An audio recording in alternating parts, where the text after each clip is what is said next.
Hey everyone, so I've decided to answer the top questions people ask from billionaires. Here we go.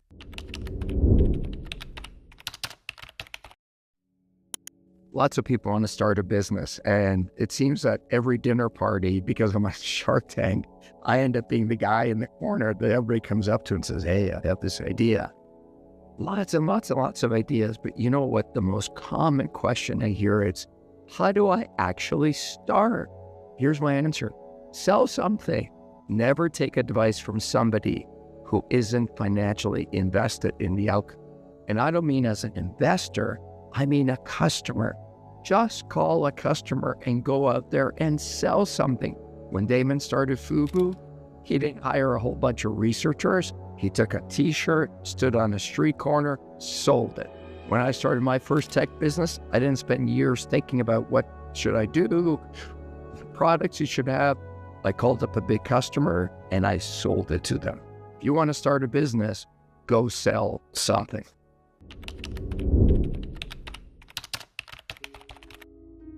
The other day, somebody came up to me and they said, Robert, tell me about a business that I can start, make a lot of money, and not have to spend a lot of time with. You know what my advice was? Don't get into business. Even easy businesses that you think are going to be easy and not require a lot of hands-on, guess what? At the beginning, they're all going to suck your time, they're all going to suck your cash, and they're all really hard. Business is just hard. It takes many years to get to easy. Don't be fooled by trying to start something easy.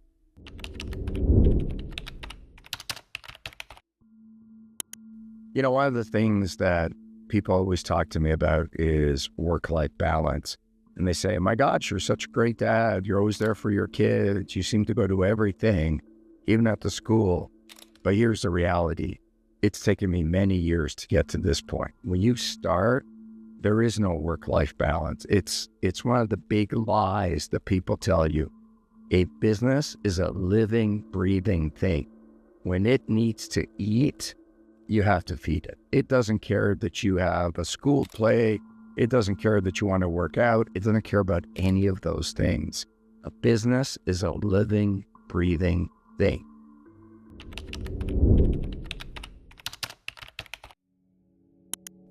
I've seen a lot of businesses start and I've seen a lot of businesses fail. One of the most common mistakes that, in my experience, people make when they start a business is they're not clear what the value proposition to the customer is. They look at it through their lens. So let me give you a quick example. You heard the famous, sell me this pen. Do you know what the right answer to that is? It's not selling the pen. It's before I sell you the pen, tell me who I'm selling the business to. Value is not through your eyes. Value isn't through the eyes of the customer.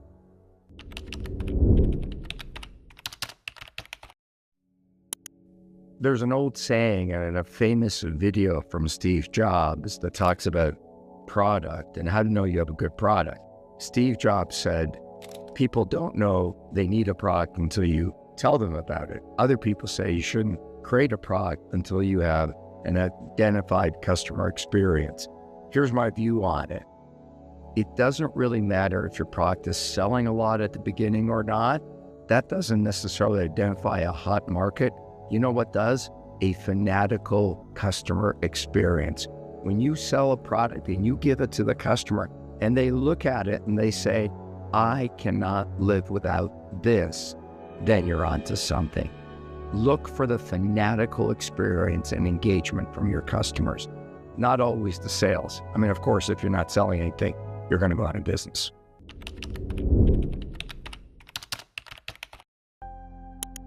One day I was talking to one of my old HR VPs and we were talking about what makes a great candidate. And she said, we want to hire somebody who's failed before because that makes them better today. And I was like, oh my God, that is such bullshit.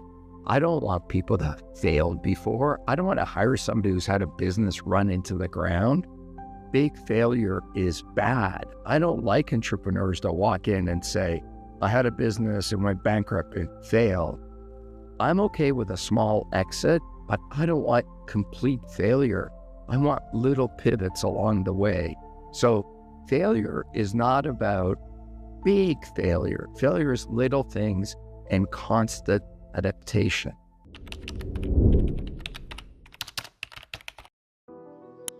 You know, when you become successful, one of the most common questions people ask you is, if you had to do it again, what would you do different?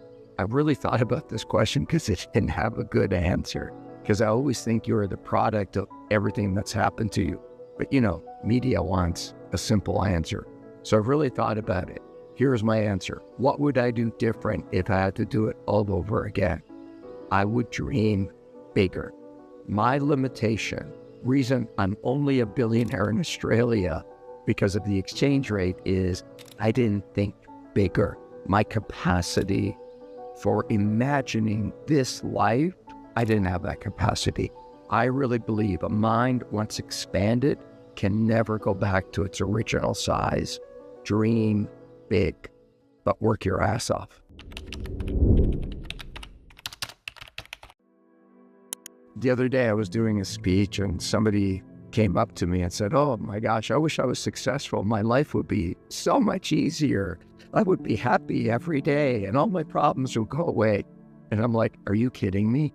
People have this misconception of success that it's finite, that there's this magic door you walk through and it says success on the door. And once you walk through that door, it's all unicorns and puppy dogs and lollipops. Guess what? The problems just get bigger. And let me tell you this, if you're not happy today with nothing, striving, working hard, you're not going to be happy with lots of money either. Happiness is not a result of a finite goal. Happiness is just who you are. Great wealth amplifies exactly who you are right now.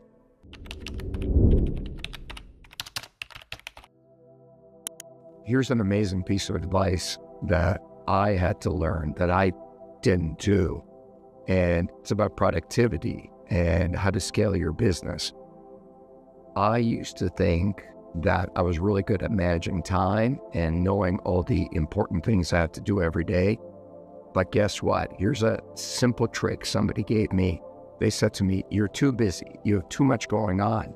And this is a hack that they gave me. They said, every morning, wake up, take a piece of paper and write down 3 things, not 5, not 10, not 20. Write down 3 things you have to accomplish today, no matter what. Today, not tomorrow. Do not go to sleep until these 3 things are done. So what I used to do is wake up every day, forget all the noise and distraction, and write down those 3 things. Not necessarily tackle them, but my day did not end till those 3 things are done. Constant forward momentum.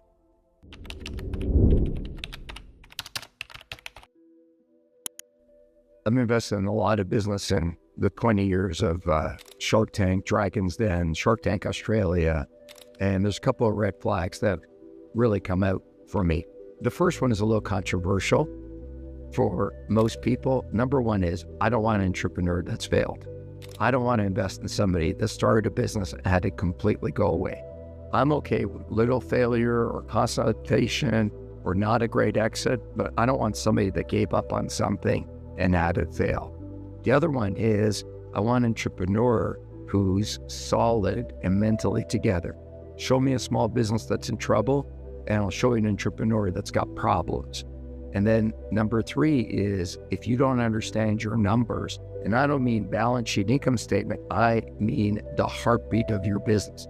Every business has 2 or 3 key stats that you need to know every day. If I wake you up at 2 in the morning, you got to know that stat. In my business, it was cash flow. But in your business, it may be completely different.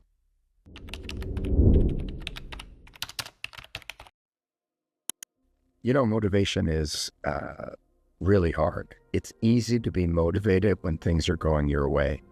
I always say, if you can be motivated when you're having a crappy day and it's raining and your dog bit you and your friends hate you and your spouse doesn't like you on that day and your kids are yelling at you, when nothing's going right and you feel like failure in every part of your body, if you can get up on those days and do the things that need to be done, that's motivation. It's a great saying I heard a long time ago, which is a great entrepreneur has the ability to go from failure to failure without any lack of enthusiasm. That's motivation.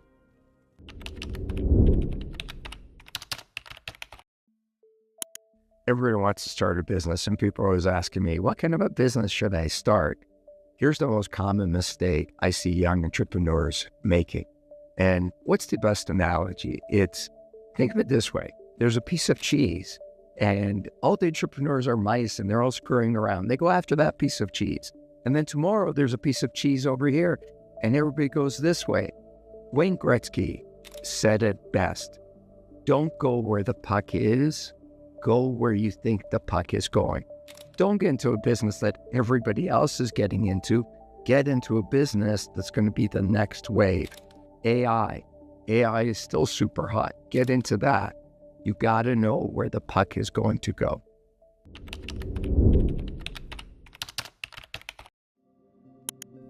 I just got a text from somebody asking me to be their mentor.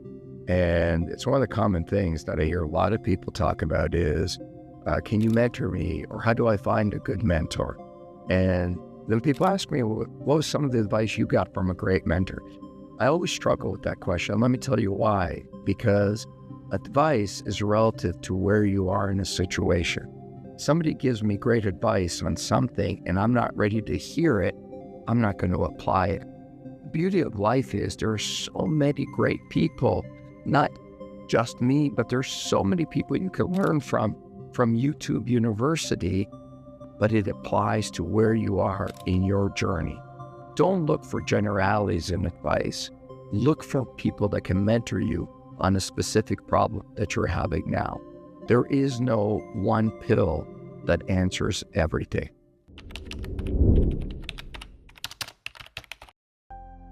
What's really interesting about business is how dynamic it is and how much it changes and how much it ebbs and flows.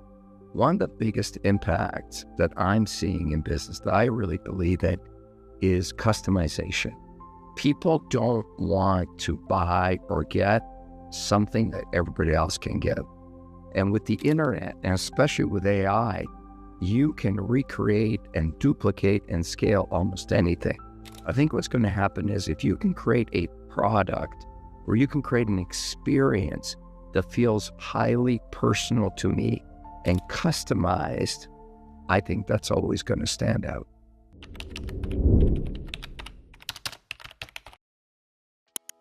Sales is the lifeblood of every business. I have lots of engineers and accounting people, all kinds of people that want to start a business. And they always say to me, oh my gosh, I'm so scared of business. And I say, why? And they say, well, I'm not very good at sales.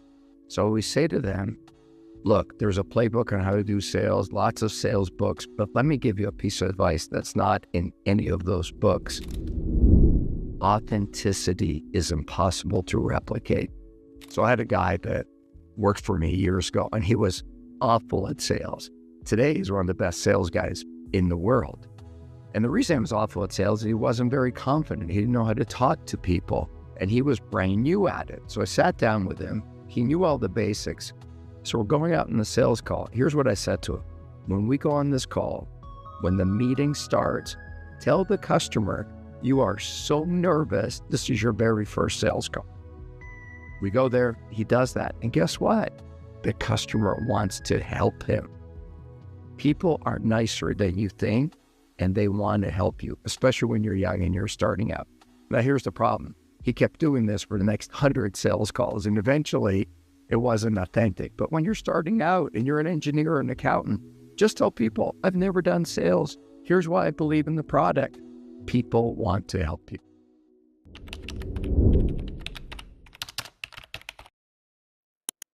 Money's hard, and you can make lots of mistakes with money. The thing I've learned over time is you want to be very careful with mistakes you make with money, because once you spend $1, it's gone. It ain't coming back.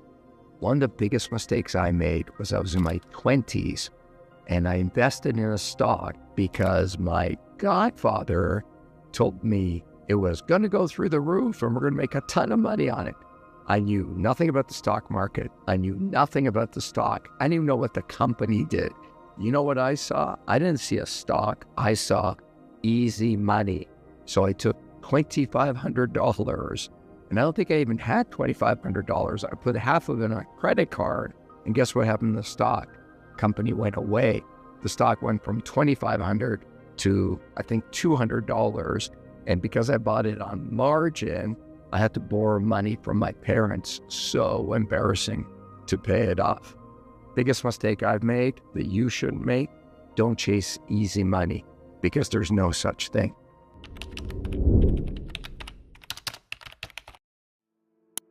As you start your company, it gets bigger. All kinds of people will start telling you about scale, scale, scale, scale.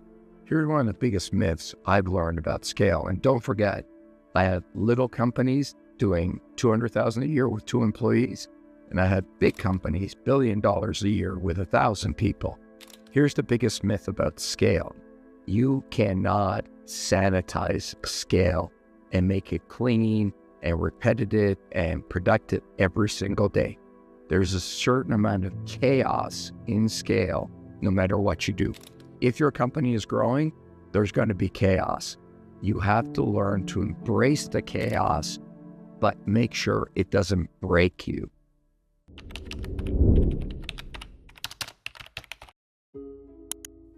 I think it was season 4 of Shark Tank in the US. This couple came out and they were pitching to us.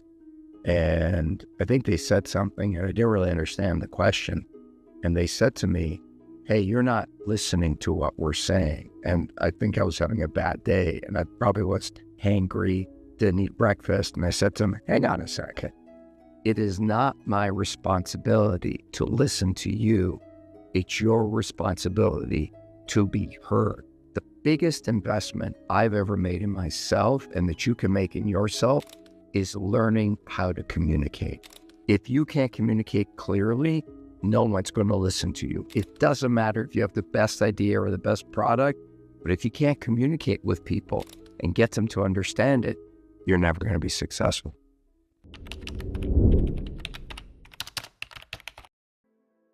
There's a great quote. So I love to play tennis. There's a great quote at this little tennis club I'm a member at in Newport Beach in California. And it's from Martina Navratilova. And I love this quote. And it says, "Pressure is a privilege of success." Love that. So here's the point. The more successful you get, the more pressure you're going to have. You're never going to go away from pressure. You're always going to have pressure. So as the pressure builds, how do you make decisions? So there's 2 caveats I use.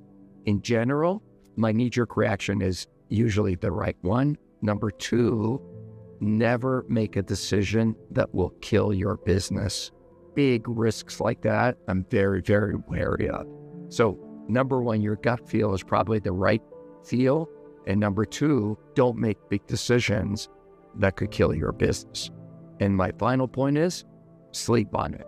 In a really, really big decision, you have to have clarity of mind. So take in all the data, then get away from it, sleep on it, wake up tomorrow morning, and how you feel right away is probably the right way.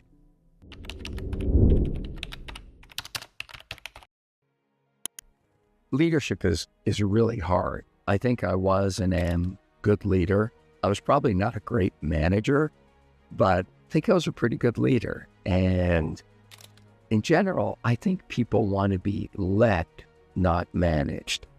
So my personal feeling is, what is great trait of some of the leaders I've seen? And by the way, I've had dinner with all kinds of great leaders. I've had dinner with the president of France. I've had dinner with the prime minister of Canada. I've had dinner with some of the most successful business people in the world, on and on and on. But I actually think where I got the lesson, and where the lesson is, it's in the Bible. And what Jesus said to his disciples is, don't tell people, I'm paraphrasing, but what Jesus said to his disciples is, Don't tell people what to do. Teach ye with parables. Great leaders have the ability to tell a great story. And a great story engages the audience and engages people. Lead others with a great story. I hope you enjoyed that. If you have any questions, please let me know. Don't forget to subscribe.